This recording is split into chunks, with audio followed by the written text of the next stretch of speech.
Hello dear WBCS exam comrades. আমরা প্রতিটা বিষয় যেভাবে ধরে ধরে এগোচ্ছিলাম, তার আজকের সেশনে ভারতের সংবিধানের যে অংশ আমরা পড়ব, সেখানে আমরা চর্চা করছিলাম প্রথম ক্লাসে, এটা ঠিক এর আগের ক্লাস, সেটা হচ্ছে যে সংবিধান পড়ব কেন বা সংবিধানটা কোথায় লাগু হচ্ছে, অর্থাৎ দেশ বা রাষ্ট্র বলতে কি বোঝায়, স্টেট, কান্ট্রি, নেশান, এর পার্থক্যগুলো পিওর কনসেপ্ট আমরা নেওয়ার চেষ্টা করেছিলাম। যারা যারা এখনো দেখোনি তারা প্লেলিস্টে গিয়ে প্রথম ক্লাসটা দেখে নাও। তার কারণ সংবিধান কেন চালু করব কারণটা আগে জেনে নেওয়া দরকার, তারপরে না তার প্রাসঙ্গিকতা অনুযায়ী সংবিধানের কোন কোন জায়গাগুলোকে পড়তে হবে গুরুত্ব দিয়ে, বিশেষ করে সিভিল সার্ভিসের জন্য, সেই জায়গাটা তো বুঝতে পারবো। সেই নিরিখে অবশ্যই যারা যারা এখনো দেখোনি তারা কিন্তু প্রথম ক্লাসটা দেখে নাও, তাহলে কনসেপ্ট সুবিধা হবে কনসেপ্টে। আজকে আমরা এর পরবর্তী ধাপে চলে আসব, যেখানে ভারতের সংবিধান তৈরির যে জার্নি, কীভাবে সংবিধান তৈরি হচ্ছে সেই বিষয় নিয়ে আমরা আলোচনা করব। অর্থাৎ ভারতীয় সংবিধান তৈরির শুধুমাত্র ইতিহাস নয়, তার উদ্ভব কি করে হচ্ছে, অর্থাৎ ইভলিউশন নিয়ে আজকে আমরা মূলত আলোচনাটা করে থাকব। দেখো, ভারতীয় সংবিধানের যখনই গল্প বলে থাকি আমরা, তখনই আমরা বলে থাকি যে 1950 সালের 26শে জানুয়ারি আমরা চালু করলাম এই ভারতীয় সংবিধান, গৃহীত হয়েছে, অ্যাডপ্টেড হয়েছে গণপরিষদ দ্বারা, গণপরিষদের ভূমিকা টমিকা এইসব পড়ি। কিন্তু এই শুরুর গল্প কিন্তু এত সহজ নয়। ভারতবর্ষের যদি আমরা একটু ভৌগোলিক ম্যাপটা দেখে নিই এবং অতীতকাল থেকে যদি তার চর্চা করি, তাহলে এত বড় একটা দেশে বা ভৌগোলিক ম্যাপে দীর্ঘদিন ধরে একদম প্রাগৈতিহাসিক সময় থাকে, মানে বলতে পারো স্টোন এজ, তারপরে সিন্ধু সভ্যতা, তার পরবর্তীকালে উত্তরকালে যে সভ্যতাগুলো বিকাশ পাচ্ছে, আমাদের মগধকে কেন্দ্র করে মগধের শক্তিগুলোর যে উত্থান, মৌর্য শাসন ব্যবস্থা, ধীরে ধীরে আরও যখন এগোবে এটা গুপ্ত যুগ, কিংবা পরবর্তীকালে হর্ষবর্ধন, দক্ষিণ ভারতীয় শক্তিগুলির উত্থান, ধীরে ধীরে মধ্যযুগের সময়তে বা প্রাক মধ্যযুগের সময়তে বিভিন্ন রকম বৈদেশিক শক্তি দ্বারা কী করে এস্টাবলিশ হচ্ছে, ধীরে ধীরে সুলতানি যুগ, মুঘল এরা, তারপরে ক্ষমতা হস্তান্তর হচ্ছে ব্রিটিশদের হাতে। তাহলে ভারতীয় সংবিধান আমরা ব্রিটিশদের সময়তে শুরু করছি, গণপরিষদ বানাচ্ছি, সংবিধান লেখালেখির কাজ চলছে, কিন্তু সেই প্রয়োজনটা কেন মৌর্য যুগে পড়ল না, সেই প্রয়োজনটা কেন পার্টিকুলার পড়ল না আমাদের মুঘল যুগে? সেই সময় কি কোনো সরকারি দলিল দস্তাবেজ ছিল না? তা তো নয়, নিশ্চয়ই ছিল, কিন্তু কোনো ক্রোনোলজিক্যাল অর্ডার কি ছিল? কোনো পার্টিকুলার আইনের মারপ্যাচের যে লিখিত পদ্ধতি, আইনের মারপ্যাচ, সেটা কি ছিল?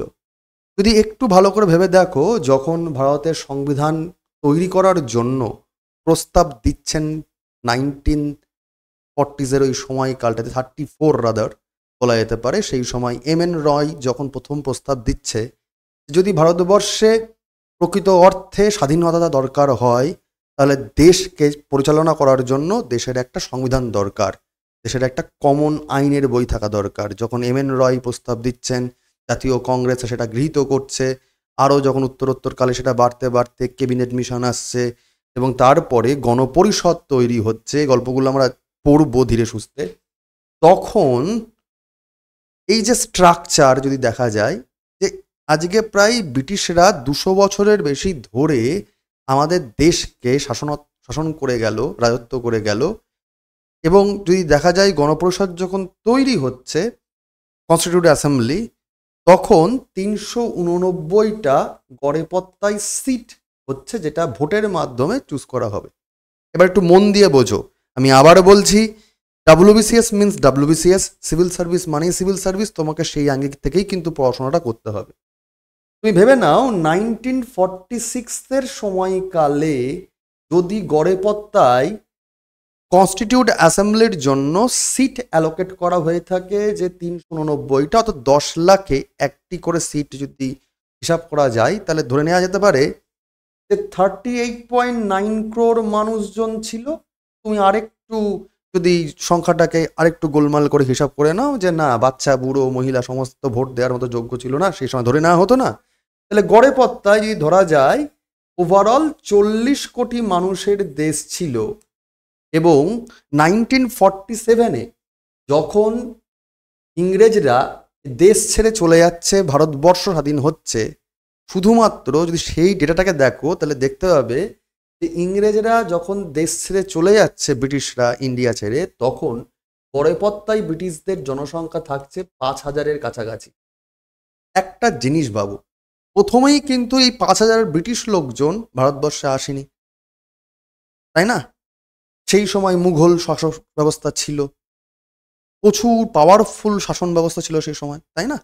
তাহলে আজকে এই যদি ধরে নেওয়াও যায় যে 200 বছর ধরে রাজত্ব করছে ব্রিটিশ শক্তি, তারা 40 কোটি মানুষকে তারা যে শুধুমাত্র অস্ত্রের ভয় দেখিয়ে, অত্যাচারের ভয় দেখিয়ে 200 বছর কোনো একটা জায়গাতে রুল করতে পারবে, এটা কিন্তু সম্ভব নয়।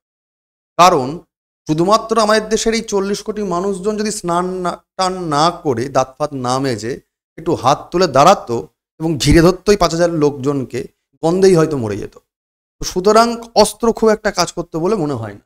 কিন্তু বাবা, এই যে 5,000 লোক এত দিন ধরে ভারতবর্ষের এতগুলো লোককে এত অত্যাচার করলো, এত রাজ পরিবার ধ্বংস করে দিল, শাসন ব্যবস্থা কায়েম করে ফেললো, বাণিজ্য করার নাম করে তারা শাসক হয়ে গেল, এই গল্পটা তার নিশ্চয়ই একটা কি ফ্যাক্টর হিসেবে কাজ করেছে, ল, আইন। এবং সেই আইন পরবর্তীকালে ঘুরতে ঘুরতে ঘুরতে ঘুরতে ঘুরতে ইভলিউট হতে হতে বা তার অভ্যুত্থান হতে হতে আমরা কনভার্ট করছি ভারতের সংবিধানের বিভিন্ন পর্যায়ে। তার মানে এই যে জার্নি, এই জার্নি কিন্তু একবারে হয়নি। যে গণপরিষদ মারফত ভারতের সংবিধান আমরা গৃহীত করছি, তার ইতিহাস চর্চা করতে গেলে মডার্ন ইন্ডিয়ার বেশ কিছু অংশ আমাদের আলোচনা করতে হবে। সেই নিরিখেই কিন্তু আজকের এই আলোচনাতে দৃষ্টিপাত করব আমরা, যে যে শক্তি মূলত বাণিজ্য করার জন্য ভারতবর্ষে আসলো, ব্রিটিশ শক্তি, তারা কি করে রাজদণ্ডে কনভার্ট হয়ে গেল। বণিকের মানদণ্ড রাজদণ্ডে কনভার্ট হচ্ছে পোহালে সর্বরি, এই যে বিখ্যাত কথা রবি ঠাকুর বলে গেছেন, এটা কিভাবে কনভার্ট হচ্ছে, বা ব্রিটিশ যে শক্তি তারই ইভলিউশন কিভাবে আসছে, যদি তার পর্যায়ে আজকে আমরা চর্চা করি, তাহলে আমরা তার শুরুতেই যে জিনিসগুলো দেখব যে ভারতের সংবিধান মূলত তৈরি হচ্ছে কনস্টিটিউশন অফ ইন্ডিয়া, এর পর্যায় মূলত আমরা দেখতে পাবো দুটোভাবে তৈরি হচ্ছে এর অভ্যুত্থান। এক, এটা হচ্ছে ব্রিটিশ যে ইস্ট ইন্ডিয়া কোম্পানি ছিল তাদের শাসনের মারফত, এবং আরেকটা পর্যায়ে দেখতে পারবো যখন খোদ ব্রিটিশ শক্তি অর্থাৎ ভিক্টোরিয়া, রানী ভিক্টোরিয়া যখন ক্ষমতা হস্তান্তর হয়ে যাচ্ছে, সেই সময় অর্থাৎ যখন আমরা ব্রিটিশ ক্রাউনের শাসন দেখব, ক্রাউন রুল যখন আসবে আর যখন কোম্পানি রুল যখন থাকবে, আমরা এগুলো পড়ব। এবার মূলত যখন আমরা কনস্টিটিউশন পড়ি তখন আমরা এই দুটো পার্টি পড়ে থাকি। সেটা কি, যে স্যার 1857 সালে সিপাহী বিদ্রোহ বা গ্রেট রিভোল্ট আসছে এবং তারপর ব্রিটিশ ইস্ট ইন্ডিয়া কোম্পানি থেকে ক্ষমতা হস্তান্তরিত হয়ে চলে যাচ্ছে রানী ভিক্টোরিয়ার কাছে। এই গ্রেট রিভোল্ট হওয়ার পর মূলত শুরু হচ্ছে ব্রিটিশ শক্তি শাসন ব্যবস্থা। তার আগে ব্রিটিশ ইস্ট ইন্ডিয়া কোম্পানি যারা বণিক ছিল মূলত, তারা ধীরে ধীরে ক্ষমতা ক্যাপচার করছে। এবং যদি দেখা যায় এরা আইনের যে মারপ্যাচের কথাটা বলছিলাম, আইন দিয়ে ধীরে ধীরে ধীরে ধীরে সবাইকে ভয় দেখিয়ে দেখিয়ে দেখিয়ে এটা জায়গায় নিয়ে আসছে, গাইড জড়িতে নয়, ডিপ্লোম্যাটিক উপায়তে। সেই জার্নি শুরু হয়ে যাচ্ছে 1773 থেকে 1857 সাল। যদি প্রকৃতপক্ষে দেখা যায় সেই আইনটা আসছে 1853 সাল অবধি। অর্থাৎ সেই আইনগুলোকে আমরা বলি চার্টার অ্যাক্ট বা রেগুলেটিং অ্যাক্ট।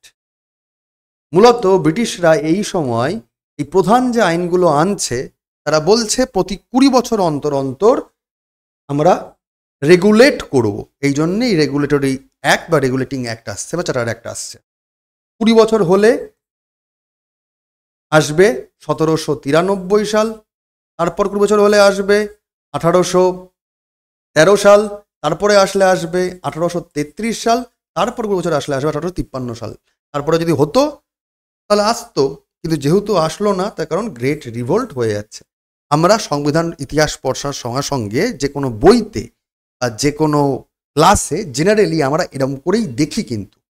কিন্তু স্যার 1773 সালের আগ দিয়ে এই ইস্ট ইন্ডিয়া কোম্পানি তার ক্ষমতা কি করে বিস্তার করলো সেটা তো ভালো করে তাকিয়ে দেখি না। সেখানে কোনো রকমভাবে আইন কানুনের মারপ্যাচ তারা কি করেননি? কি করেছেন? সেটা কোথায় করেছেন? আমাদের দেশে করেছেন নাকি ইংল্যান্ডে বসে করেছেন? কি গল্প! অর্থাৎ ব্রিটিশ ইস্ট ইন্ডিয়া কোম্পানির উত্থানটা কিভাবে আসছে সেটার থেকে যদি দেখা শুরু করি এই জার্নিতে, তাহলে হয়তো বা আমাদের ভারতীয় সংবিধান তৈরির যে পর্যায় সেটা বুঝতে আরেকটু ভালোভাবে আমরা অনুধাবন করতে পারব। আমরা বরঞ্চ এই জার্নিতে তো আমাদের পড়তে লাগবেই এবং তার পুঙ্খানুপুঙ্খ ডিটেল ধরে ধরে ফ্যাক্টগুলোকে আলোচনা করব, তার কার্যকারণ আলোচনা করব। কিন্তু এই ইস্ট ইন্ডিয়া কোম্পানির গল্পটা কি সেটা হবে আজকের ক্লাসের বিষয়বস্তু। আশা করি এতক্ষণ যে কথাগুলো বললাম, যে ভূমিকা দিলাম, সেই পটভূমিতে আমরা অন্তত এটুকু বুঝতে পারছি আজকের আলোচনার বিষয়বস্তু হবে কি ব্রিটিশ ইস্ট ইন্ডিয়া কোম্পানির অভ্যুত্থান। সময়কালটা 1600 খ্রিস্টাব্দ, 1600 সেঞ্চুরি। এই সময়কাল বিশ্বে নানা রকম রঙ্গমঞ্চ চলছে। একদিকে শিল্প বিপ্লব আসছে, রেভলিউশন, নবজাগরণ হচ্ছে বিশেষ করে ইউরোপে। অন্যদিকে ভারতবর্ষ বা বাদবাকি অঞ্চলগুলোতে কিন্তু যে মধ্যযুগীয় কাঠামো, আমি বলছি না সেগুলো একেবারেই অনুর্বর ছিল, বাট আধুনিকতার ছোঁয়াতে তারা কিন্তু সেই সময় পিছিয়ে পড়ে রয়েছে। কিন্তু ভৌগোলিকভাবে যদি দেখা যায় যে এই মাঝ বরাবর জায়গাটা হচ্ছে নিরক্ষীয় অঞ্চল এবং এই রকম জায়গায় রয়েছে তোমার কর্কটক্রান্তি রেখা, ট্রপিক অফ ক্যান্সার। তাহলে জিওগ্রাফিক্যালি এই রকম উপক্রান্তীয় অঞ্চলগুলোতে, সাবট্রপিক্যাল রিজিয়নগুলোতে কিন্তু বা ট্রপিক্যাল রিজিয়নে কিন্তু ভৌগোলিকভাবেই তার যে উৎপাদন, যে কোনো জিনিসপত্র, কাঁচামাল হোক, যে কোনো জিনিসের যে উৎপাদন সেটা বেশি হবে, জনসংখ্যাও এই সব জায়গায় বেশি।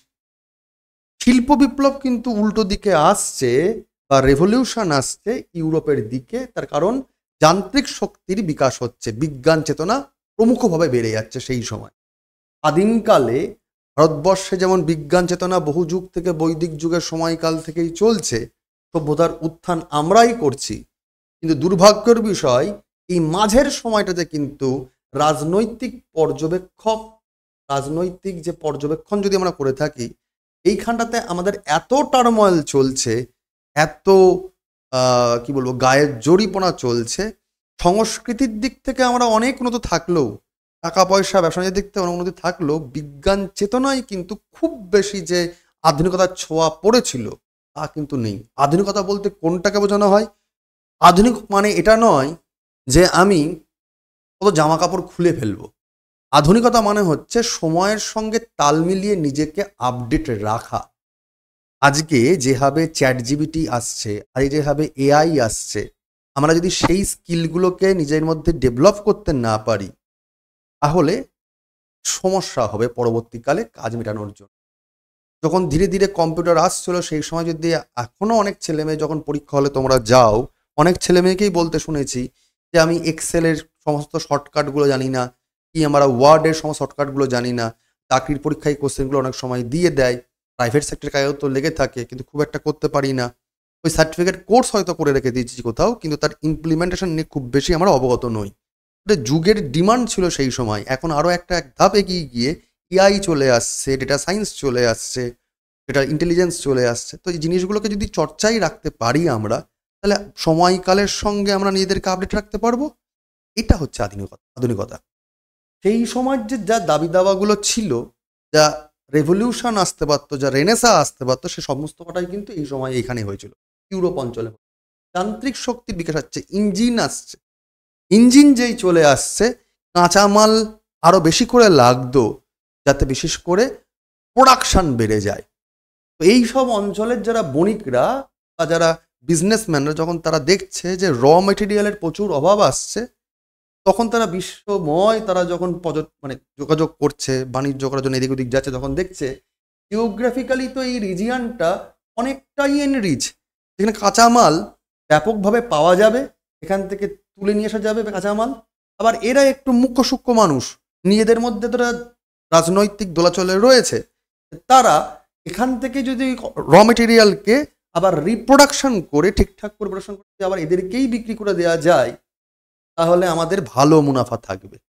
অর্থাৎ বাণিজ্য বা টাকা পয়সার জন্যই তো এই রাজনৈতিক গেম শুরু হয়েছিল। এটা কিভাবে?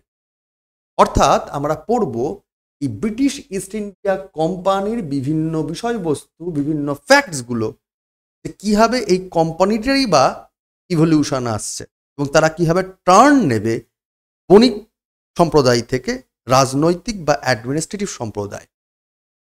British East India companies evolution যদি আমরা দেখে নিই, তাহলে দেখব এই কোম্পানিটা আসলে একটা জয়েন্ট স্টক এন্টারপ্রাইজ ছিল।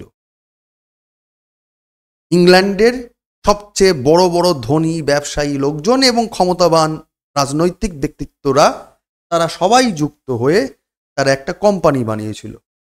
এটার কি ইতিহাস ডিটেল পড়ব। সেই কোম্পানি যখন ধীরে ধীরে দেখতে পারলো যে এই প্রাচ্য অর্থাৎ ইস্টের দিকে কাঁচামাল ভালো পরিমাণে রয়েছে, কাঁচামালটাকে আবার রিপ্রোডাকশন করার পর সেখানেই বিক্রি করে দেওয়ার বাজার ভালো রয়েছে, এবং জনসংখ্যার নিরিখে এবং ভৌগোলিক আঞ্চলিকতার নিরিখে এখানে সব থেকে ভালো উপযোগ্য দেশগুলো হয়ে যাচ্ছে এক ভারত আর একটা হচ্ছে চায়না। তাহলে সেই নিরিখে তারা ফোকাস করছে ইন্ডিয়া এবং চায়নাতে।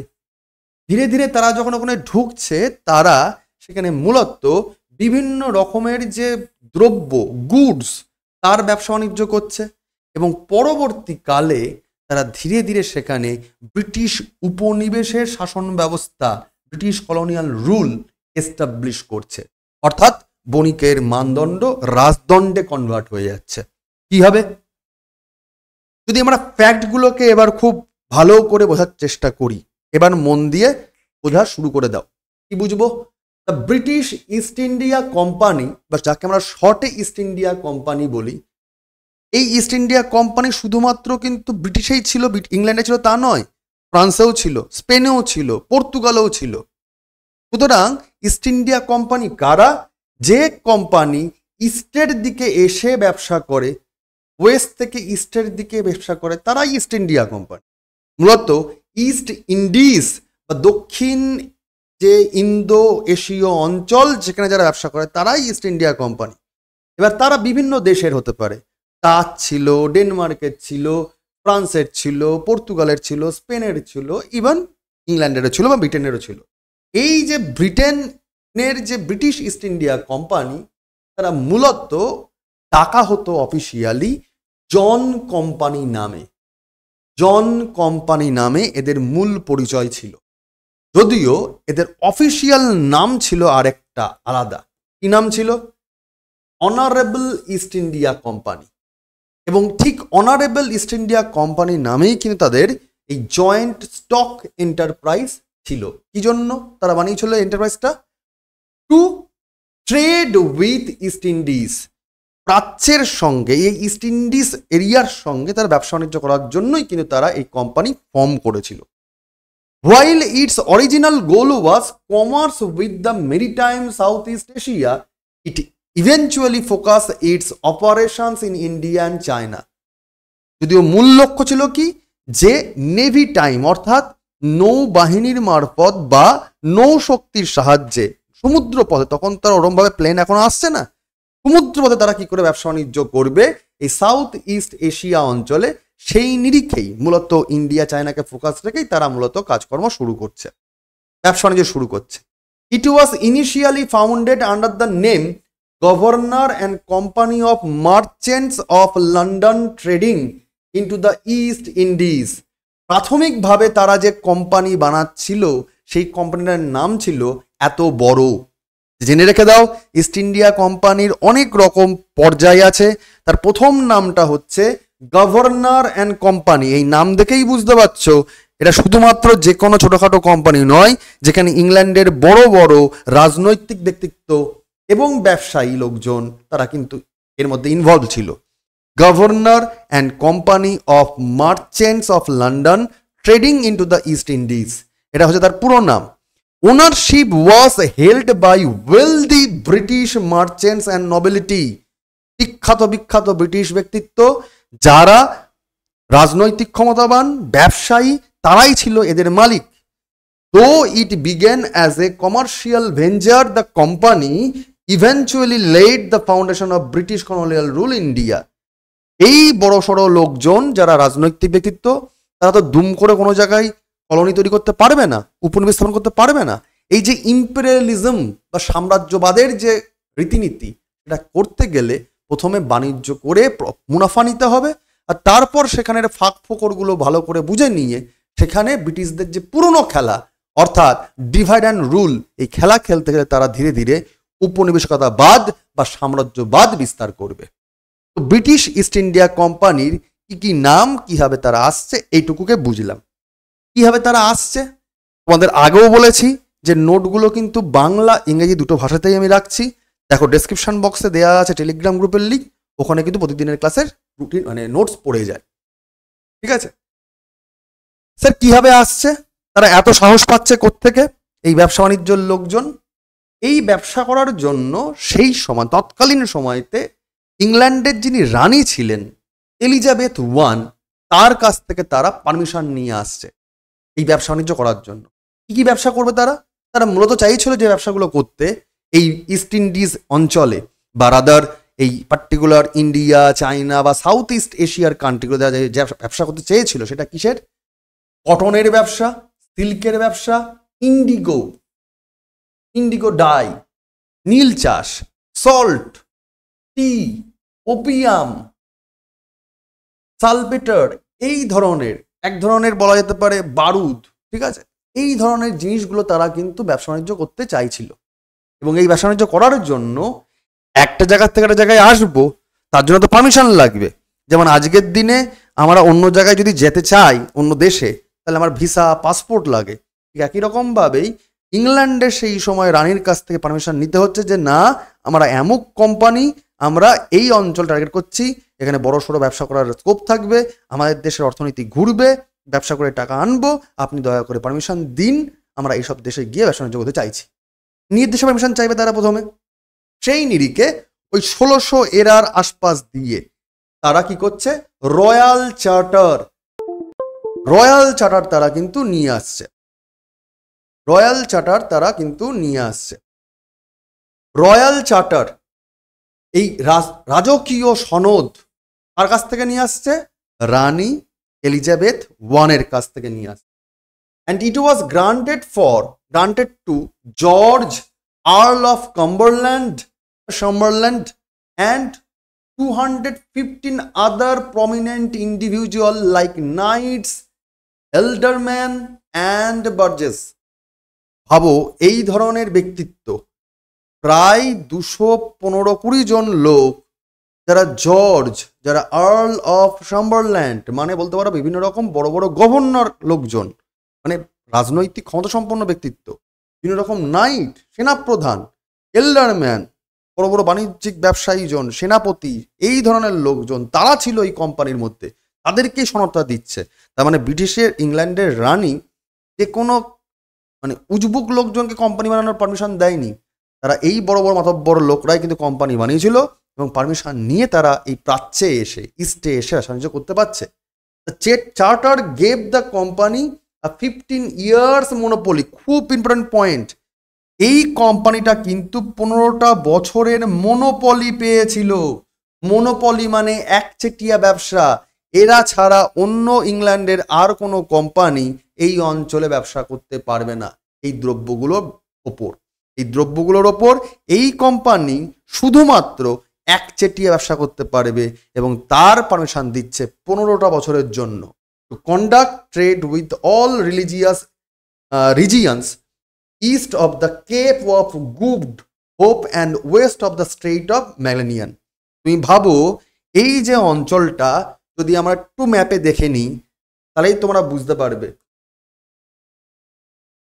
আফ্রিকা মহাদেশের তলার সাইডটাই যদি আমরা যাই, এইখানে যদি ইংল্যান্ড হয়ে থাকে, ব্রিটিশ আইল্যান্ড হয়ে থাকে, এইখান থেকে লোকজন সমুদ্র পথে আটলান্টিক মহাসাগর পেরিয়ে তারা আসছে ভারতবর্ষের এই রকম জায়গাতে, অর্থাৎ পশ্চিম প্রান্তে যেখানে বোম্বে, সুরাট এই অঞ্চলগুলো রয়েছে আরব সাগরের তীরে, অথবা তারা চলে যাচ্ছে এরকম জায়গায় যেখানে মায়ানমারের রেঙ্গুন অঞ্চল রয়েছে, সেখান থেকে তারা আবার চলে আসছে ভারতের পূর্ববর্তী উপকূল অঞ্চলে, বঙ্গোপসাগরের অঞ্চল, যেখানে পার্টিকুলার অন্ধ্রপ্রদেশ অঞ্চল, তামিলনাড়ু অঞ্চল, কিংবা আজকের বাংলার কলকাতা অঞ্চল। বা আরেকটু এক ধাপ যদি আরও এগিয়ে চলে যায়, সেটা চলে যাবে এই দক্ষিণ চীন সাগর পেরিয়ে এই অঞ্চল, ক্যান্টন অঞ্চলে, চীনের দিকে। ব্রিটিশরা কিন্তু করে চলে যান এই যে রাস্তা, তাকে আমরা কি বলি? উত্তমাশা অন্তরীপ বা কেপ অফ গুড হোপ। এবং আফ্রিকার যে পশ্চিম প্রান্তের আটলান্টিক, দক্ষিণ আটলান্টিক সাগরের যে অঞ্চল, স্টেট হেলেনা, সেই অঞ্চলও মানে পুরো রুটটা জুড়ে, পুরো রুট জুড়ে একচেটিয়া এই দ্রব্যগুলোর ওপর ব্যবসা করতে পারবে শুধুমাত্র ইংল্যান্ডের একটা মাত্র কোম্পানি, যার নাম হচ্ছে ইস্ট ইন্ডিয়া কোম্পানি। অন্য কোনো ইংল্যান্ডের কোম্পানি পারমিশন পাবে না। ধরে নাও আজকে ভারতবর্ষে একটা ফোন ব্যবহার করার জন্য অনেক রকম কোম্পানি আছে, ফোনের টাওয়ার নিয়ে ভাবে নাও, নেটওয়ার্কের জন্য অনেক রকম কোম্পানি আছে। ধরে নাও একটা কোম্পানিকে ভারতবর্ষের সরকার পারমিশন দিল তুমি ব্যবসা করো, আর ফোনে কথা বলার জন্য বা নেট ইউজ করার জন্য আর কোনো কোম্পানি ব্যবসা করবে। সেই কোম্পানিটা একচেটিয়া ব্যবসা করে কত টাকা মুনাফা পাবে ভাবো তো। ঠিক একই রকমভাবে এই বিশাল বড় অঞ্চল থেকে ইংল্যান্ডের একটা মাত্র কোম্পানি তারা জাহাজ উড়িয়ে দিয়ে চলে আসছে এবং তারা একের পর এক ব্যবসা করছে 15টা বছরের জন্য। কারণ সেই কোম্পানির লোকজন কিন্তু ছিল আসলে বড় বড় রাজনৈতিক ক্ষমতা সম্পন্ন ব্যক্তিত্ব। তাদেরকেই রানী এলিজাবেথ প্রায় 215-20 জনকে রয়্যাল চার্ট বা রাজকীয় সনদ দিয়ে পারমিশন দিচ্ছেন। একরকমভাবে মহাসনদ বলতে পারো ইস্ট ইন্ডিয়া কোম্পানির, যেখান থেকে তারা পারমিশন নিয়ে বেরিয়ে পড়ছে। এটা ফার্স্ট জার্নি। এর পরের গল্প আরেকটু এক ধাপ এগোবে, এখান থেকে কতগুলো প্রশ্ন চলে আসবে। কিরকম? এই ভদ্রলোকের ছবি ভালো করে দেখে রাখো, আমার একটু পরে তার সঙ্গে আলোচনা করব। এক ধাপ এগোবে, যে কোনো ব্যবসাকে প্রমোট করার জন্য দেখবে একজন মুখপাত্র থাকে, যিনি প্রমোট করার চেষ্টা করেন বা লিড করেন, যাকে আমরা বাংলা কথায় বলতে পারি অ্যাম্বাসেডার। এরকমভাবেই ইস্ট ইন্ডিয়া কোম্পানিতে একজন অ্যাম্বাসেডার থাকছেন। কি নাম? পরীক্ষায় কোশ্চেন দেয়, sir James Lancaster. Sir James Lancaster. The company's first expedition to India, ভারতবর্ষে যখন প্রথমবারের জন্য ব্যবসা বাণিজ্য করতে আসছে, তখন যিনি অধিনায়কত্ব করছেন তার নাম স্যার জেমস লান্সেস্টার। কবে আসছে? 1601 সালে। 1600 সালে পারমিশন পেয়ে গেল, তার ঠিক পরের বছর চলে আসছে ভারতে এবং তারা চেষ্টা করছে বাণিজ্য করার। 2 বছর ব্যবসা বাণিজ্য করার চেষ্টা করছে, প্রমোট করছে এবং তারা রিটার্ন করছে 1603 সালে। তো 2 বছর তারা কিন্তু ভালো করে ভারতবর্ষকে আগাগোড়া তার রূপ, রস, সৌন্দর্য কিংবা ব্যবসা করার যে কাঁচামালের প্রাচুর্য কিংবা টাকা পয়সা কীভাবে এখানে মুঘল আমলে কীভাবে আরও বেশি করে যখন রোল হচ্ছে, সেই টাকা পয়সা দেখে এইসব ব্রিটিশ লোকজনের চোখ ছানা বড়া হয়ে যাচ্ছে। তো এলাহি কাণ্ড রে ভাই, নিজেদের মধ্যে আপডেট নেই ঠিকই, কিন্তু এখানকার সোনার ভারতবর্ষ বা এই অঞ্চলটা এতটাই টাকা পয়সার প্রাচুর্য রয়েছে, মুঘল আমল ভেবে নাও সালটা দেখে, সেই সময় তাদের চোখ ছানা বড়া হচ্ছে এবং তারা 1603 সালে ফিরে যাচ্ছে ইংল্যান্ডে। গিয়ে তারা কি বলছে? During this journey, the first company trading post was established at Banton at Java Island. তারা প্রথমেই সাহস নেয়নি ভারতবর্ষে কোনো বাণিজ্য কুঠি তৈরি করার জন্য। তারা চলে গেছে আরেকটু এক ধাপ এগিয়ে ইন্দোনেশিয়ান কান্ট্রির দিকটায়। একটুখানি তাকিয়ে দেখে নাও, এই রকম জায়গা, জাভা সুমাত্রা যাকে বলি, এইরকম জায়গায় তারা চলে এসে তারা ভারতবর্ষে ঘুরলো। তারা ফার্স্টেই বাণিজ্যটি তৈরি করলো না, তারা চলে আসলো একটু ইস্টের দিকে, জাভা সুমাত্রা যাকে বলছি কিংবা ইন্দোনেশিয়া বলছি, Bantam area and Java island, now the part of Indonesia, যেটা ইন্দোনেশিয়ার বর্তমান পার্ট। 1603 সাল। তাহলে এই পয়েন্টগুলোকে খেয়াল রাখতে হবে, যেগুলোকে কিন্তু সচরাচর আমরা খেয়াল রাখি না। খেয়াল রেখো বাবা। 1608 সালে আসল গল্প শুরু হবে ভারতবর্ষের নিরিখে ব্রিটিশ ইস্ট ইন্ডিয়া কোম্পানির।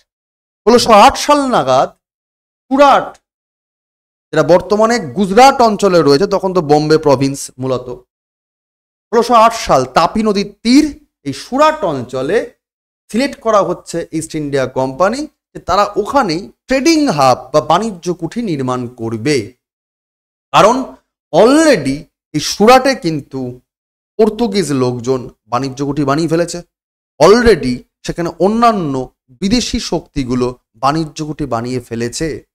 তাহলে দেখবে যেখানে বাজার থাকে সেখানে দিয়ে তুমি যদি ব্যবসা করতে যাও, তাহলে তোমার ইনিশিয়ালি পণ্য বিক্রি হয়ে যাবে। কীরকম ব্যাপার?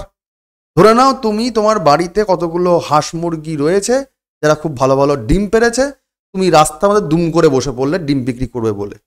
তোমার কাছে লোকজন কিনতেও পারে, নাও কিনতে পারে, কারণ মানুষের ব্রেনে সচরাচর থাকছে না যে এখান থেকে আমি দুম করে কিনে নেবো কি কিনে নেবো না। কিন্তু ওই ডিমগুলো নিয়ে তুমি যদি বাজারে বসো, যেখানে লোকজন বাজার করার উদ্দেশ্যেই যাচ্ছে, এবং সেখানে তুমি যদি বসতে পারো, তাহলে যেখানে ডিম টিম বিক্রি হয় পরপর যদি বসো, তাহলে দেখবে তোমার ডিমগুলোও কিন্তু বিক্রি হয়ে যাবে। ঠিক আছে? অর্থাৎ যে কোনো পণ্য বাজার কেন্দ্রিক হতে পারলে তার বিক্রিবাট্টা হওয়ার সুযোগ থাকে। খোলা মাঠে দুম করেই গোল দেওয়া যায় না সবসময়। 1608 সালে তাই এই ইস্ট ইন্ডিয়া কোম্পানি সুরাটকেই চুজ করে নিচ্ছে, যেখানে ব্যবসা বাণিজ্যের কুঠি করবে বলে, বাণিজ্য কুঠি করবে বলে, অর্থাৎ এই পশ্চিম উপকূলবর্তী অঞ্চল এইখানটা। কিন্তু চাইলেই তো আর সমস্ত কিছু হয়ে যায় না। এই অঞ্চলেও বাণিজ্য করার কুঠি করবো আমি, ট্রেডিং হাব বানাবো, আরও তো পারমিশন লাগবে। আমার নয় পারমিশন রয়েছে ইংল্যান্ডের রানীর, কিন্তু এদেশের রাজা বা সম্রাটের কি পারমিশন রয়েছে? সেখানে হচ্ছে সমস্যা। In the same year sir William Hawkins arrived in India and became the first English man to dock at Surat. এই সুরাটকে তারা চুজ করছে পর্যবেক্ষণ করে, এবং কে সুরাটকে পর্যবেক্ষণ করে চুজ করছেন? এই ভদ্রলোক উইলিয়াম হকিন্স। তারা সুরাটে নৌকো প্রথমবারের জন্য নোঙর ফেলছে।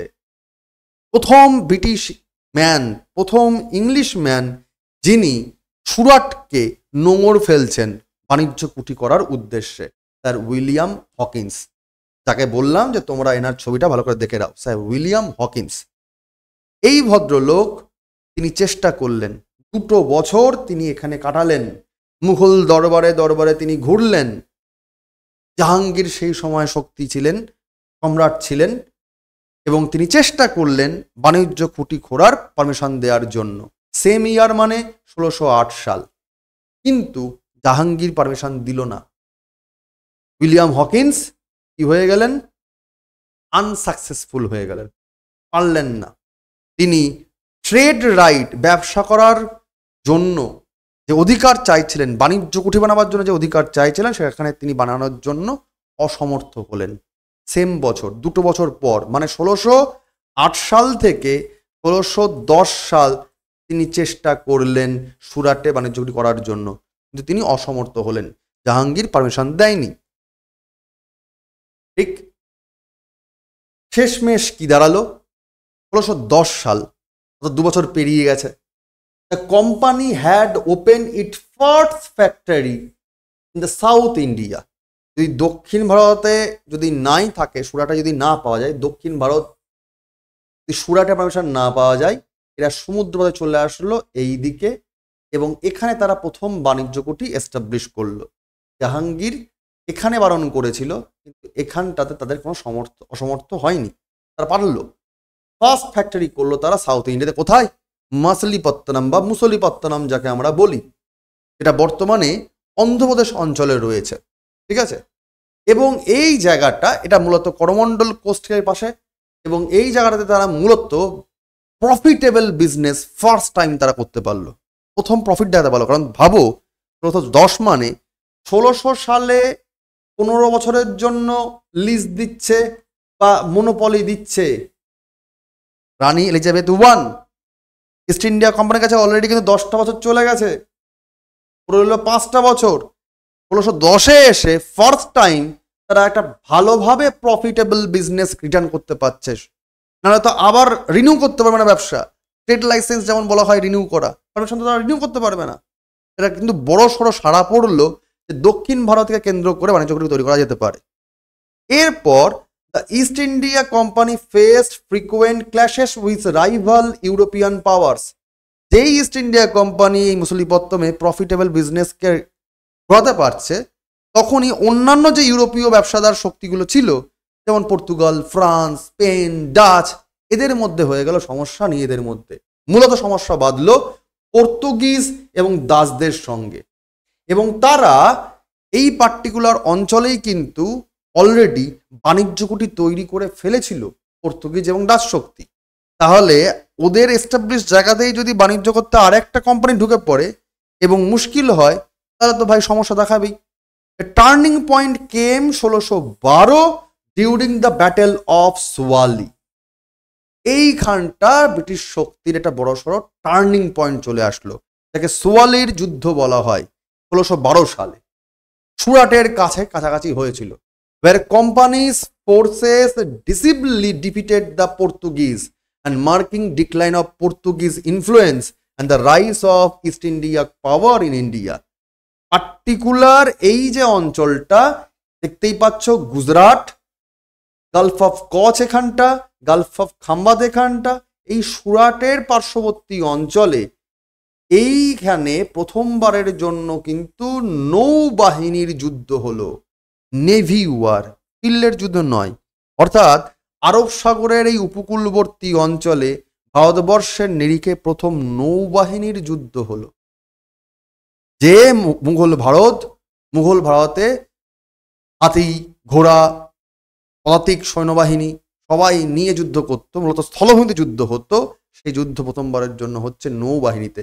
চোলদের সময় যেটুকু তাও হতো, এই সময় কিন্তু নৌবাহিনীতে হচ্ছে যুদ্ধটা।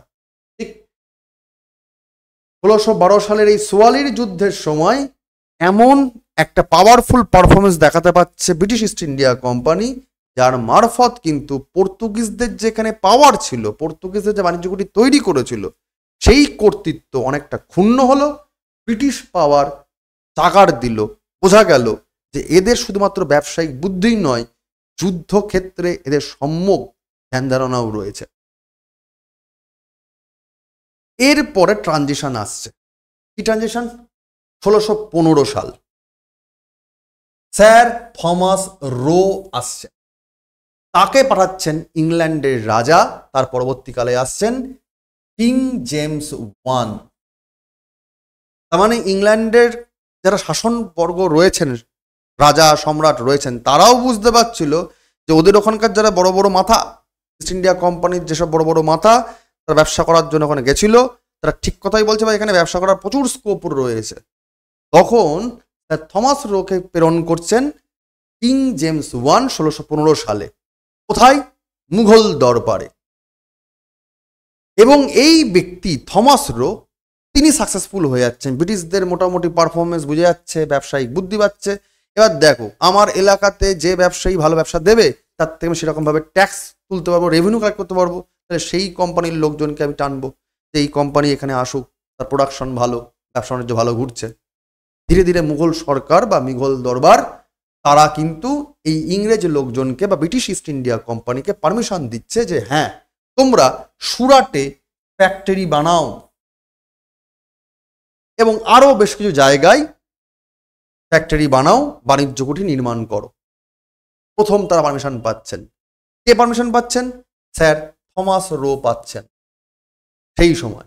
এবং একে জাহাঙ্গীর বলেছিলেন যে ইংলিশ খান, এই উপাধি দিচ্ছেন। ঠিক আছে, যাই হোক, এরপরে ধীরে ধীরে company outmanoeuvred its European rivals and expanded its trading post to Surat. ধীরে ধীরে কোম্পানি তার শক্তি বিস্তার করছে, বাণিজ্যিক শক্তি বিস্তার করছে এবং রাজনৈতিক শক্তি বিস্তার করছে। তারা 1619 সাল, কোনো কোনো জায়গায় 1613 সালও লেখা থাকে, তারা মূলত এখানে ট্রেডিং পোস্ট বা বাণিজ্য কুঠি নির্মাণ করছে। মাদ্রাসে ঠিক একই রকমভাবে সেন্টার পয়েন্ট করছে 1639 সালে, বোম্বেতে করছে 1668 সালে এবং কলকাতাতে করছে 1690 সালে।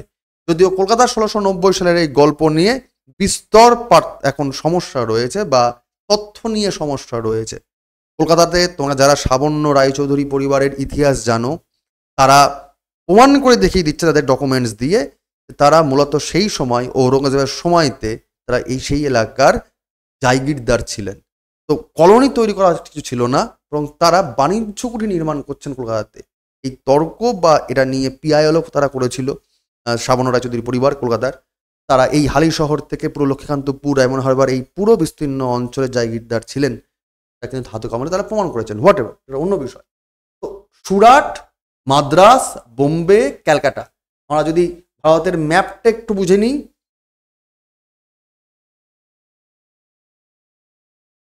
সুরাট অঞ্চল, মাদ্রাস অঞ্চল, বোম্বে অঞ্চল এবং কলকাতা, ক্যালকাটা, এই মানে আরব সাগর একদিকে রয়েছে,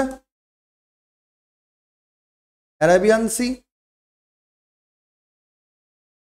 আরেকদিকে বে অফ বেঙ্গল, চার পাশ দিয়ে নৌবাহিনীর মারফত ব্যবসা বাণিজ্য পুরো ঘিরে ধরছে এই চারটে বাণিজ্য কেন্দ্রে। ঠিক আছে, তারা মূলত এই জায়গাগুলোতে ধরে ফেলছে। These location eventually developed into fortified centers for operation. ধীরে ধীরে এই অঞ্চলেই কিন্তু ব্রিটিশরা দুর্গ বানাচ্ছে তাদের শাসনতান্ত্রিক বা ব্যবসা কেন্দ্রিক কাজকর্মগুলোকে পরিচালনা করার জন্য। Fort of Saint George in Madras, ক্যালকাটার ফোর্ট উইলিয়াম বিল্ডিং কিংবা বোম্বে ক্যাসেল, এইগুলোরও উদাহরণ সেগুলো। তারা ধীরে ধীরে এখানে অ্যাডমিনিস্ট্রেটিভ কাজকর্ম, বাণিজ্য কাজকর্ম করার জন্য কিন্তু দুর্গ বানানো শুরু করে দিল। দুর্গ বানানো মানে বুঝতেই পারছো যে বাইরের লোকজন ইনভেস্ট করে তারা দুর্গ বানাচ্ছে, মানে তাদের রাজনৈতিক ক্ষমতারও কিন্তু হালকা হালকা যে ফুলকি দেখা দিচ্ছে বিকাশের, সেটা বোঝা যাচ্ছে। ধীরে ধীরে সময় এগিয়ে আসছে 1670 সাল। আইন কক্ষের বেশ কিছু অ্যাক্টিভিটি এই ব্রিটিশ লোকজন পারফর্ম করা শুরু করে দিচ্ছে। The company was granted powers to acquire land, mint its own currency, build fortress, raise armies, make treaties, wage war, govern its territories both civil and criminally. These dramatically increased its authority in the region.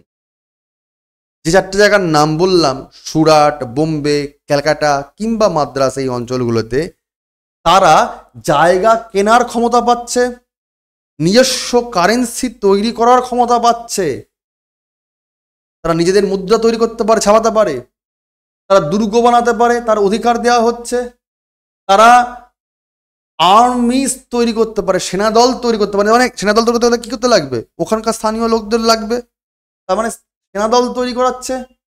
তারা বিভিন্ন, শুধুমাত্র মুঘল দরবারের সঙ্গে নয়, আঞ্চলিক শক্তিগুলোর সঙ্গেও চুক্তি করতে পারে, সেই ক্ষমতা চলে আসছে। তারা যুদ্ধ করতে পারমিশন পাচ্ছে, ইভেন সেই অঞ্চলগুলোতে রাজত্ব করার জন্য বা অ্যাডমিনিস্ট্রেশন পাওয়ার জন্য ধীরে ধীরে মানে ফৌজদারি কিংবা দেওয়ানি যে কোনো বিষয়ে তারা আইন আনাতে পারছে, শাসনতন্ত্র করতে পারছে, অর্থাৎ তারা অথরিটিশিপ পাচ্ছে, তারা মাতব্বর হয়ে উঠছে ধীরে ধীরে এই অঞ্চলে। 1717 সাল, এই সালটা মজার সাল একটা। এই সালটা মজার সাল এই কারণেই, ভারতবর্ষের যে যদি ম্যাপটা দেখো 1717, এই সময়ের ঠিক আগ দিয়ে যদি দেখা যায় 1707 সালে ঔরঙ্গজেব মারা যাচ্ছেন দিল্লিতে।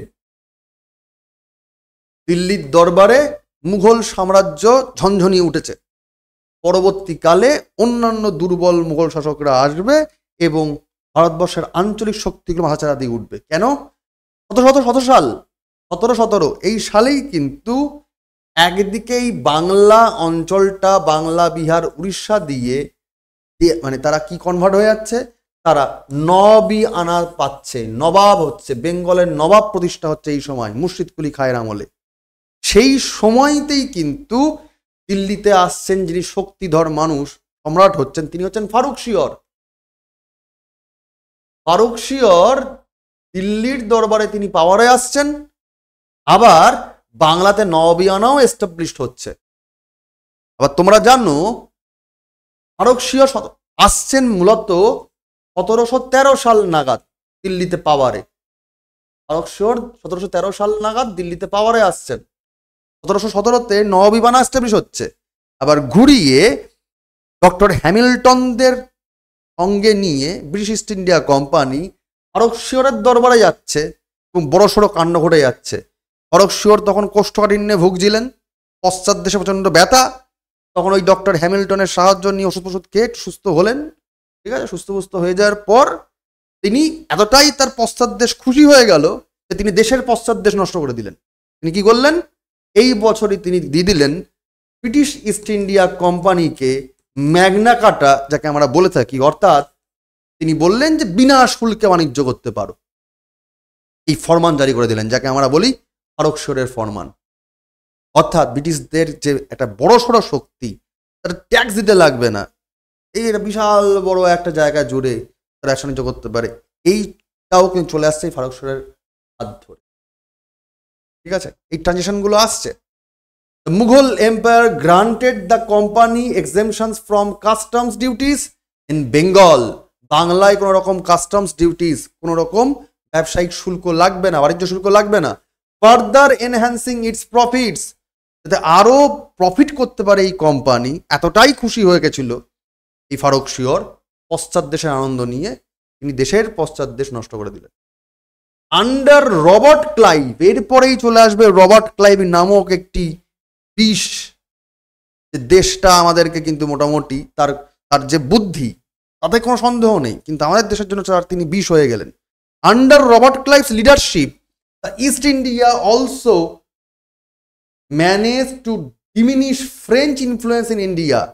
এরপরেই দেখতে পাবো যে ধীরে ধীরে রবার্ট ক্লাইভ ফ্রেঞ্চ শক্তিগুলোকে অবদমন করছেন এবং আস্তে আস্তে বিভিন্ন উপকূলীয় অঞ্চলে ব্রিটিশ রাজ আরো বেশি করে এমফাসাইজ হচ্ছে। 1763 সাল, এই সময় কোম্পানি আরেকটু চাগার দেবে, কিন্তু তার মাঝখান থেকে রবার্ট ক্লাইভের গল্প আসা মানেই বুঝতে হবে 1757 সালে কি এসেছিল, ব্যাটেল অফ প্লাসি, পলাশির যুদ্ধ। সিরাজদৌল্লাকে নস্যাৎ করা, মির্জাফরকে চেয়ার দেওয়া, ডুয়াল গভর্নমেন্ট তৈরি করা, অর্থাৎ ভারতবর্ষের যে নবাবী শাসন ব্যবস্থা কিংবা অপরদিকে সারা ভারতবর্ষের যে মুঘল সাম্রাজ্য ব্যবস্থা যে ঘুণ ধরা, তার পুরোপুরি ব্যাপারটা বুঝে গেছিলেন এই রবার্ট ক্লাইভ বা ব্রিটিশ শক্তি, এবং তাকে পুরোপুরি মিসইন্টারপ্রেট করে এই ব্যাটেল অফ পলাশির যুদ্ধে জয়লাভ করা, এবং সেখান থেকে পরবর্তীকালে মির্জাফর পেরিয়ে যখন মীর কাসিম আসছে, এবং মীর কাসিম যখন ধীরে ধীরে বক্সারের যুদ্ধ করছে 1764 সাল 64-এ, এবং মীর কাসিমকে যখন মান্যতা দিচ্ছে না, আবার মির্জাফরকে টেনে নিয়ে আসছে, এগুলো তোমরা ইতিহাসে পড়ে থাকো, রাইজ অফ বেঙ্গল পাওয়ার। সেই সময় তোমরা দেখে থাকো, এই সময়তেই কিন্তু 1763 সালে the company's army had swelled to approximately 67,000 largely made up of the Indian soldiers. ভারতীয় লোকজনকে দিয়েই তারা 67,000-এর একটা সৈন্য বানাচ্ছে। These troops and organized under each of the three presidencies, Bangla, Madras এবং বোম্বে, এই তিনটে প্রভিন্সেই তারা ধীরে ধীরে প্রভিন্সিয়াল গভর্নমেন্ট তৈরি করতে পারছে, প্যারালাল ভাবে বলা যেতে পারে। Include infantry, Cavalry, artillery and Naval units, এর মধ্যে তারা পদাতিক সৈন্য, তারা সামরিক সৈন্য কিংবা তারা নৌবাহিনী বানাতে পারছে। ঠিক আছে, অর্থাৎ ধীরে ধীরে এই ভারতবর্ষীয় অঞ্চলে মূলত তারা এই অঞ্চলগুলো টার্গেট করে নিচ্ছে। 1 বাংলা, 2 বোম্বে, 3 মাদ্রাস ক্যাপচার করছে। এবং তোমরা জানো এর মাঝখান দিয়ে একটা গল্প হয়ে যায়, যখন পর্তুগিজের রানীর সঙ্গে ইংরেজদের বিয়ে হচ্ছিল সেই সময় তারা যৌতুক হিসেবে বোম্বে প্রভিন্সটা পেয়ে যায়। তো বোম্বে পর্তুগিজদের হাত থেকে তারা অটোমেটিক্যালি পুরোপুরি নিয়ে নেয়, ঠিক আছে। তো এই অঞ্চলটা অফ হয়ে যায় শুধুমাত্র গোয়াটা বাদ দিয়ে আর কি। হোয়াট এভার, তার মানে একরকম ভাবে তারা এই 3টে জায়গায় কিন্তু পাওয়ার এস্টাবলিশ করে ফেলে। ধীরে সুস্থে যদি দেখা যায় 1765 সাল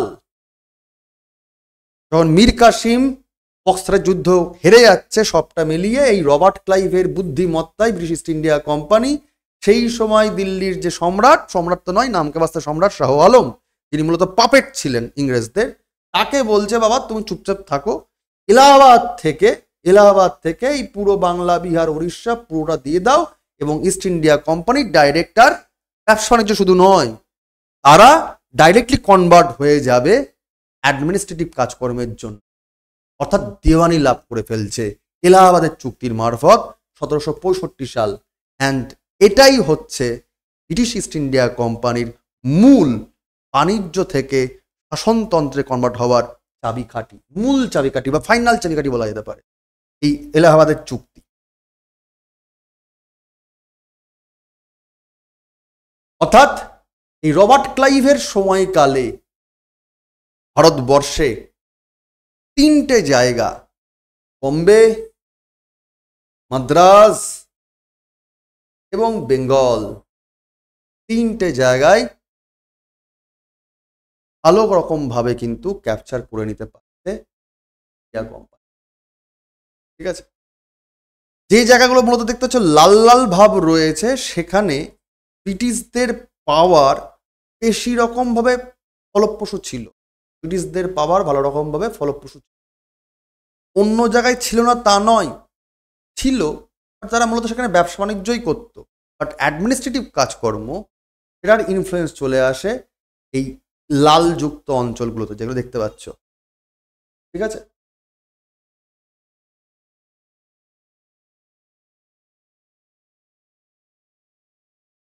under the control of east India company, দেখো লেখাই আছে।